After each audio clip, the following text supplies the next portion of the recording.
On en vient aux délibérations qui concernent le sport. La première délibération concerne une subvention à 18 associations sportives, la DJS 18 qui est pour... Oui, allez-y. Excusez-moi, la DJS 21 a changé de rapporteur, c'est ça? J'ai vu passer tout à l'heure un mail, j'ai pas regardé dans le détail. C'est la même tout à l'heure. Dans l'ordre Absolument. de la journée, d'accord. C'est la suivante. Donc, Sylvie, tu pourrais éteindre le micro, ça a l'air ça. Merci. Donc, DJS 18, subvention à 18 assos, qui est pour unanimité. On en vient à la DJS 21, qui concerne 25 associations proposant des activités sportives dans les quartiers politiques de la ville, qui est pour... Allez-y. À ce titre-là, non, les documents en annexe étaient parfaitement illisibles. Alors, il n'y avait que 25 associations, mais il y a des documents qui ne sont pas du tout à jour, qui datent de 2020 sur des budgets, non pas de l'année précédente ou de l'année en cours. Et il y avait très peu de rattachements spécifiquement sur cette délibération. Je pense que ça relève d'erreurs matérielles, mais qui ne nous permettent pas foncièrement de délibérer avec un jugement éclairé. Merci. Merci. Donc, on va regarder ça pour vous donner les éléments les plus à jour possibles d'ici le Conseil de Paris. Et en attendant, je vous propose que nous votions la DJS 21 qui est pour, qui est contre, qui s'abstient. Elle est adoptée. La DJS 30 concerne les subventions et conventions avec les OMS. La parole est à Mme Siafa. Merci, Monsieur le maire. Je tenais à rappeler le travail notamment des OMS, en particulier l'OMS du 18e arrondissement, pour son travail effectué auprès des différentes structures sportives.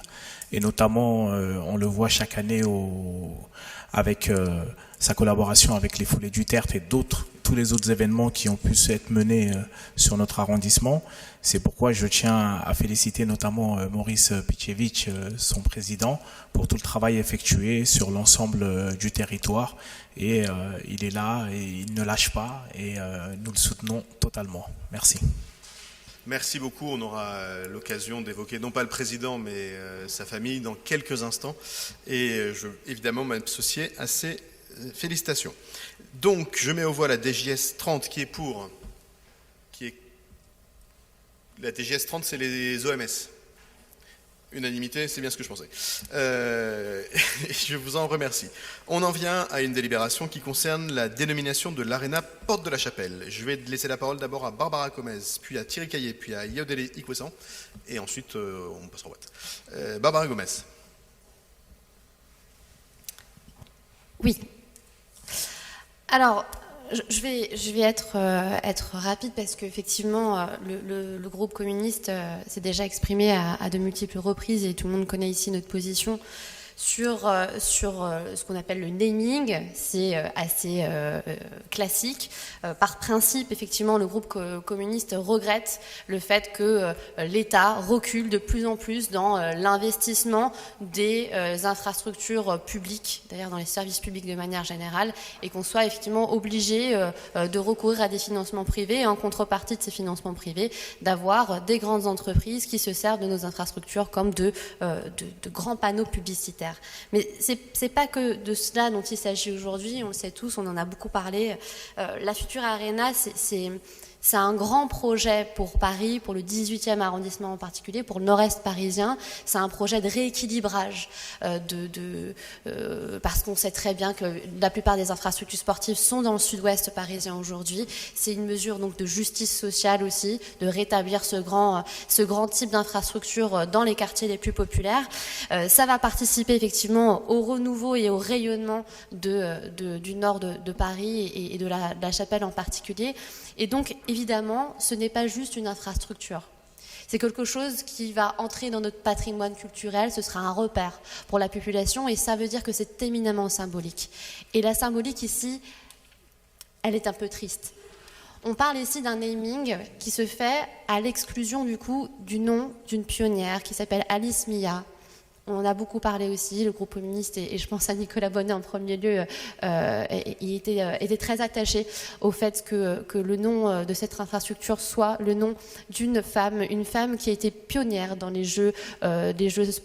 sport féminin, qui a permis effectivement l'organisation des premiers Jeux olympiques féminins, et ça aurait été, me semble-t-il, complètement normal, et ça aurait été lui rendre justice que la première infrastructure sportive au monde qui porte le nom d'une femme soit celui d'Alice Mia.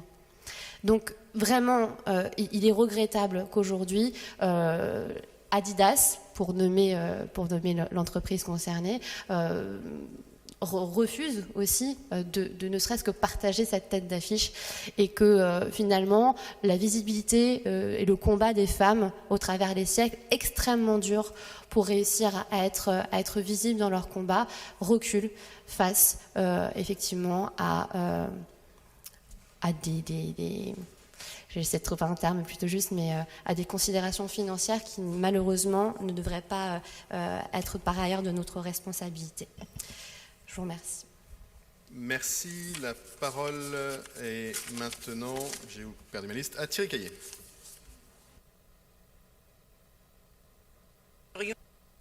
Ce lieu d'un nom d'une sportive. Hélas, il est proposé un autre choix. Choix financier, contraire à nos valeurs politiques et philosophiques. Un stade, un équipement, c'est aussi un lieu d'éducation populaire. Nous voulons donner un autre horizon à nos enfants que celui de l'appel à la consommation et plus largement de la marchandisation de notre monde qui mène à sa perte. Voilà, je n'irai pas plus loin, je suis entièrement d'accord avec ce qui a été dit auparavant. Merci beaucoup. La parole est à Ayodele Ikwessan. Merci Monsieur le maire.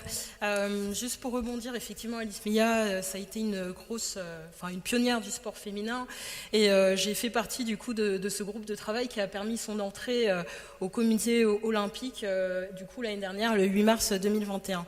Je pense que ce qui est important, en tout cas, c'est effectivement, on aurait aimé que l'ARENA s'appelle Alice Mia, mais néanmoins, on aura une délibération plus tard qui pourra aussi lui rendre justice.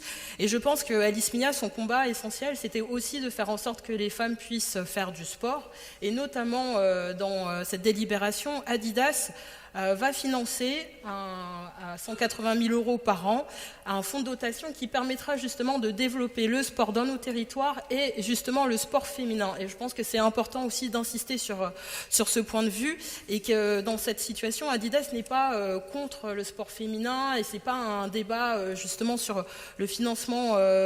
En tout cas, et je suis rassurée de voir que vous allez être nombreux aussi à nous soutenir pour qu'on ait plus de financement public pour le sport, parce que c'est effectivement ça le problème, mais je pense qu'il ne faut pas, il faut remettre aussi les choses dans son contexte. Adidas là effectivement a fait partie de cette opération, va permettre de développer le sport féminin, et Alice Mia aura donc aussi une dénomination pour faire en sorte que l'on puisse aussi mieux connaître son histoire. Je pense que c'est important et que ça contribuera à mieux connaître son histoire, et en tout cas développer le sport féminin qui en a beaucoup besoin. C'est quand même, on a besoin de moyens, on a besoin de médiatisation, on a besoin d'énormément de choses, et je pense que dans la situation où on est, on ne peut pas se priver de cet investissement-là. Voilà, je vous remercie. Merci beaucoup. Est-ce qu'il y a d'autres demandes de prise de parole sur cette délibération? Sinon, je dirais un mot. Je ne vois pas d'autres demandes de prise de parole.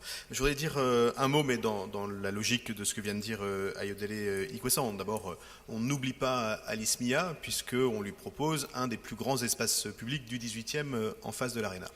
Et puis, on n'oublie pas les sportifs. Sportifs professionnels qui ont chacun et chacune un lien avec des entreprises. Il n'y a pas de sportifs individuels ou d'équipes d'ailleurs qui ne soient pas financés par notamment des marques de sport. Et surtout, on n'oublie pas le sport de proximité, puisque vous l'avez chacune et chacun vu dans cette délibération. Non seulement la marque qui est pressentie propose un financement assez conséquent qui nous permettra d'ouvrir l'Arena plus largement qu'elle ne le serait, et il propose surtout un niveau de subventionnement annuel très important à destination de structures sportives du 18e. Et c'est un des enjeux centraux, non seulement de cette délibération, mais plus largement de l'arrivée de l'Arena. Parce que l'Arena, ça ne doit pas être seulement un espace sportif à destination des grands événements ou des grands spectacles, c'est aussi un équipement qui doit, tout au long de sa vie, avoir un impact positif sur le territoire. Et cette délibération nous donne des clés, nous donne des éléments supplémentaires pour qu'elle puisse avoir un impact positif sur le territoire. Alors après, il y a des positions tout à fait habituelles, j'ai envie de dire, et respectables sur le principe même du naming. Moi, je voudrais donner deux éléments d'appréciation personnelle. Sans doute que dans un monde idéal, on préférerait tous pouvoir s'en passer. C'est dans un moment budgétairement compliqué pour la ville et pour toutes les collectivités locales en réalité. un petit peu étonnant d'imaginer s'asseoir sur une ressource supplémentaire très importante. Pour l'Arena, d'ailleurs, comme pour le sport de proximité.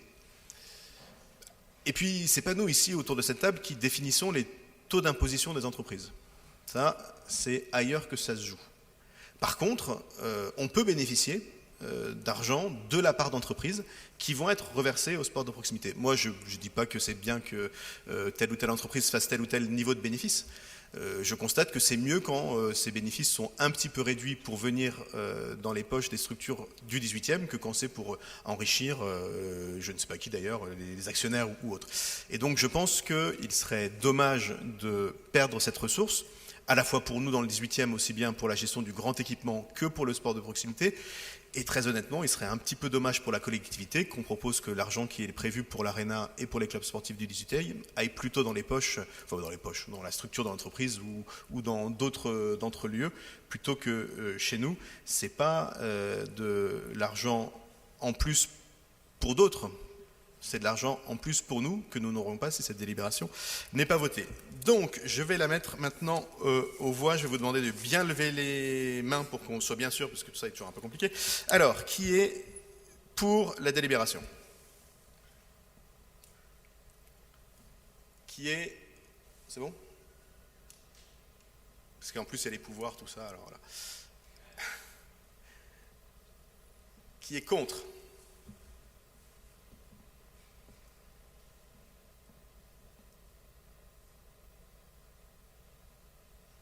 On est bon?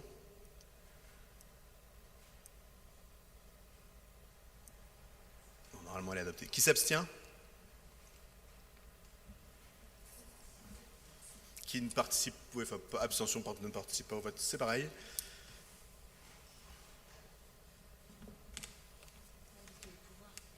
Attendez, est-ce qu'il y a les pouvoirs? Et il y a Yann qui est pas là.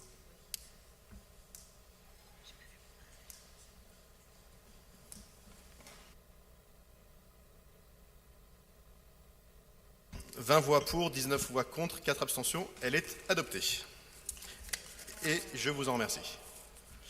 On en vient à la délibération SG 48 qui concerne la convention entre la Ville de Paris et la FFB dans le cadre du programme de transformation olympique.